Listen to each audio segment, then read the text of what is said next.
Et on explique qu'ils n'investissaient pas dans le Zincon de l'argent dont vous auriez besoin dans les mois qui viennent. Investissez une part de votre argent, vous êtes sûr et certain que vous n'aurez pas besoin de le mobiliser au moins dans les 18 mois qui viennent.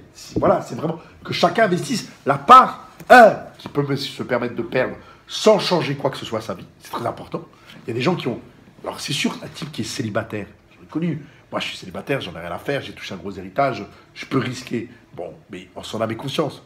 Mais que tout le monde puisse investir une zone no stress. Ce qu'on appelle no stress, c'est que j'accepte, j'ai compris l'idée que le risque maximum est limité au capital investi.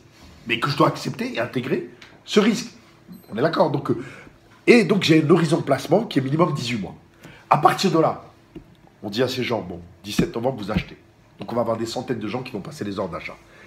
Entre-temps, il y a des gens qui vont entendre parler du Zincon, mais qui ne pourront plus acheter, qui devront attendre le 17 novembre. Donc ils vont être impatients d'acheter. Donc ça va créer un déséquilibre entre l'offre et la demande. Le but, c'est de créer ce qu'on appelle un gap, c'est-à-dire vraiment une cassure claire entre un cours qui ouvre à 0, on va rentrer à 0,52, et direct, poum, monter à une cotation bien au-dessus. Et ça va créer un appel d'air. Parce qu'il y a plein de gens il se passe quoi sur ce truc, c'est quoi ce machin? Et donc ils vont chercher pourquoi. Ils vont découvrir blockchain africaine, crypto, blockchain, Afrique. C'est normal que ça marche, et ça va créer, notre but c'est si vous voulez provoquer une coulée de neige, un signal d'achat pour provoquer une avalanche.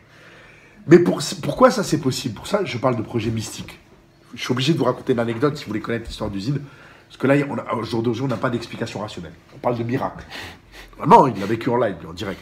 Il y a plein d'histoires miraculeuses dans le ZIN dont on n'a pas d'explication rationnelle. Une de ces histoires, c'est quoi? C'est dans l'équipe, nous on a cherché de la protection politique au Maroc. Les cryptos ne sont pas reconnus au Maroc. Donc nous on avait un peu les jetons, quoi. Les mecs, on est au Maroc, c'est chaud. Les mecs ils veulent pas de nous, on finit j'ai pas envie de finir en jeu, en tôle pour 15 ans, machin. Donc c'est dit ouais quand même. Donc on s'est rapproché d'une confrérie là-bas, c'est une confrérie soufie qui s'appelle les Bouchichi. C'est un peu l'équivalent, si vous voulez, des francs-maçons en France. C'est sous prétexte de confrérie religieuse, c'est des mecs qui sont très bien placés, qui se congratulent. Tu vas bien, je vais bien, t'as des affaires, j'ai des affaires.